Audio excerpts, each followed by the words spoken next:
வணக்கம் நண்பர்களே. தமிழக அரசின் வேலைவாய்ப்பான வேலூர் முதன்மை மாவட்ட நீதிமன்றத்தில் பல்வேறு பணிக்கு வேலைவாய்ப்பு அறிவிப்பு வெளியிட்டிருக்காங்க. இது என்னென்ன பதவி, எவ்வளோ சம்பளம், என்ன கல்வி தகுதி போன்ற விவரங்கள் முழுமையாக நம்ம இப்போ பார்க்க போகிறோம். இது வரைக்கும் நம்ம சேனலை சப்ஸ்கிரைப் பண்ணாமல் இருந்தீங்கன்னா சப்ஸ்கிரைப் பட்டனை கிளிக் பண்ணிக்கங்க, பக்கத்துக்கு இருக்க பெல் பட்டனை கிளிக் பண்ணிங்க. சப்ஸ்கிரைப் பண்ணுறதுனால உங்கள் மொபைலுக்கு அடுத்தடுத்த ஜாப் நோட்டிஃபிகேஷன் உடனுக்குடன் வந்து கொண்டே இருக்கும். வீடியோவை ஸ்கிப் பண்ணாமல் பார்த்தீங்கன்னா நோட்டிஃபிகேஷன் உங்களுக்கு நல்லா புரியும். வாங்க நம்ம வீடியோக்குள்ளே போகலாம். வேலூர் முதன்மை மாவட்ட நீதிமன்றத்தில் பல்வேறு பதவிக்கு வேலைவாய்ப்பு அறிவிப்பு வெளியிட்டிருக்காங்க. தகுதியான நபர்கள் விண்ணப்பிக்கலாம். இதில் பார்த்திங்கன்னா செல்ஃப் அட்டஸ்டட் பண்ணி சர்டிஃபிகேட்லாம் இன்க்ளூஸ் பண்ணி ரிஜிஸ்டர் போஸ்ட்டில் அனுப்பினீங்கன்னா உங்களுக்கு நீதிமன்ற இணையதளத்தின் மூலம் இன்டர்வியூக்காக அழைப்புதல் தகுதி தேர்வுக்கு கலந்து கொள்ளலாம். எழுத்து தேர்வு தேர்ச்சி பெற்றால் நேர்முக தேர்வுக்கு நடைபெறும் விவரங்கள் கொடுத்துருக்காங்க. வயது வரம்பு 1/7/2019 அன்னைக்கு 18 வயது பூர்த்திருத்தல் வேண்டும் சொல்லியிருக்காங்க. உச்ச வரம்பு விவரங்கள் கொடுத்துருக்காங்க. ஆதி திராவிட அருந்ததியினர், பழங்குடி வகுப்பினர், அனைத்து வகுப்பினர் சார்ந்த ஆதரவற்ற விதவைகள் 35 வயதுக்குள்ளே இருக்குன்னு சொல்லியிருக்காங்க. மிகவும் பிற்படுத்தப்பட்ட வகுப்பினர், சீர்மரபினர், பிற்படுத்தப்பட்ட வகுப்பினர் மற்றும் பிற்படுத்தப்பட்ட வகுப்பினர் முஸ்லீம் 32 வயது, மற்றவங்களுக்கு 30 வயது சொல்லியிருக்காங்க.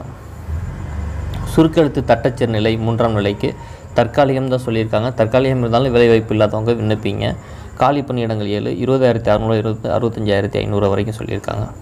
ஸோ இவங்க பார்த்திங்கன்னா அரசு 10ஆம் வகுப்பு தேர்ச்சி பெற்று இருக்கணும். அரசு தொழில்நுட்ப தட்டச்சு மற்றும் சுருக்கெழுத்து கீழ்கண்ட தேர்வில் தேர்ச்சி பெற்று இருக்க வேண்டும். தமிழ் மற்றும் ஆங்கிலம் முதுநிலை தேர்ச்சி பெற்றிருத்தல் வேண்டும், அல்லது தமிழ் முதுநிலை மற்றும் ஆங்கிலத்தில் இளநிலை தேர்ச்சி பெற்றிருத்தல் வேண்டும், அல்லது ஆங்கில முதுநிலை மற்றும் தமிழில் இளநிலை தேர்ச்சி பெற்றிருத்தல் வேண்டும் சொல்லியிருக்காங்க.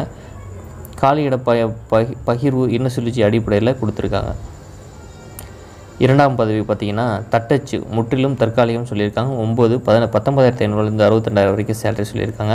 10ஆம் வகுப்பு தேர்ச்சி பெற்றிருக்க வேண்டும்.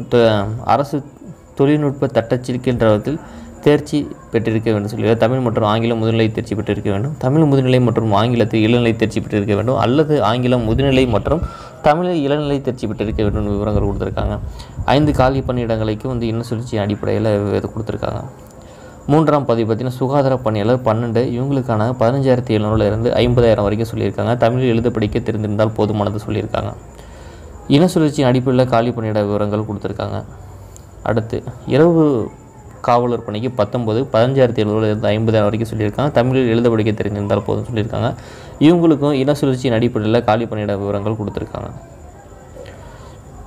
அடுத்த பார்த்திங்கன்னா துப்புரவு பணியாளர் 14 எண்ணிக்கை வேக்கண்ட் 14, 15,700 50,000 வரைக்கும் சொல்லியிருக்காங்க. தமிழ் எழுத படிக்க தெரிந்தால் போதுமானது சொல்லியிருக்காங்க. இவங்களுக்கு இனசுழற்சியின் அடிப்படையில் 14 சீட்டுக்கும் விவரங்கள் கொடுத்துருக்காங்க. முழு நேர பணியாளர் மசால்சி மொத்தம் 11 காலி பணியிடங்கள் 15,700 50,000 வரைக்கும் சொல்லியிருக்காங்க. தமிழ் எழுத படிக்க தெரிந்தால் போதுமானது. இனசுழற்சியின் அடிப்படையில் காலி பணியிடங்கள் விவரங்கள் கொடுத்துருக்காங்க.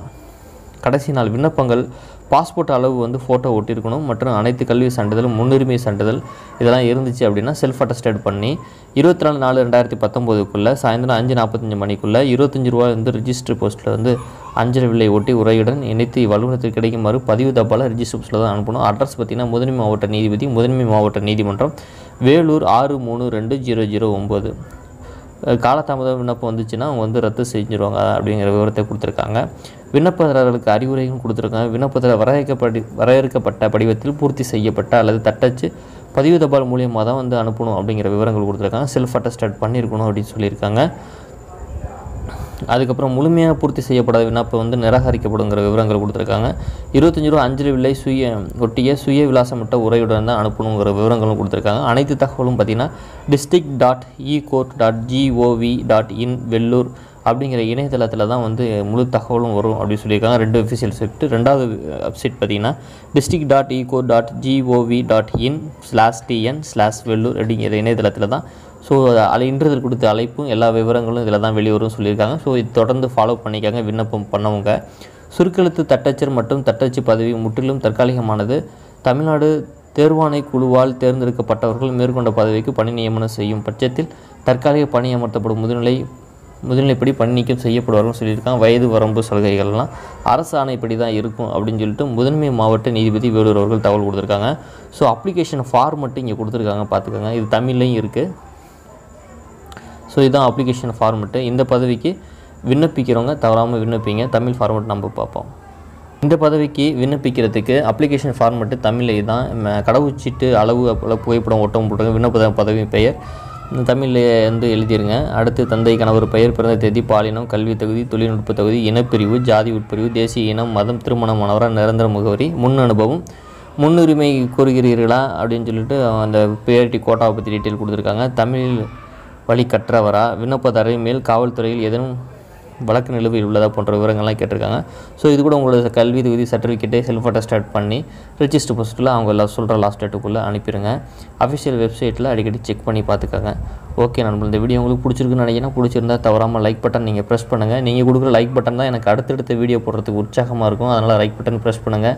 வேலைவாய்ப்பு இல்லாத உங்களது நண்பர்களுக்கும் தயவு செஞ்சு இந்த வீடியோவை ஃபார்வர்ட் பண்ணுங்கள். எல்லாம் சேர்ந்து அப்ளை பண்ணுங்கள். ஒரு டிஸ்கஷன் பண்ணி ஃபாலோ பண்ணுறதுக்கு நல்லாயிருக்கும். அதனால தான் சொல்கிறேன். எல்லாத்தையும் ஷேர் பண்ணுங்கள். மீண்டும் நல்ல வீடியோ பதிவோடு சந்திப்போம். வீடியோ எண்டில் 4 ஜாப் நோட்டிஃபிகேஷன் இருக்கும். அந்த வீடியோ இன்னும் பார்க்கல அப்படின்னா அந்த வீடியோவும் பார்த்துட்டு அந்த பதவிக்கு விண்ணப்பிங்க. மீண்டும் நல்ல வீடியோ பதிவு சந்திப்போம். நன்றி, வணக்கம்.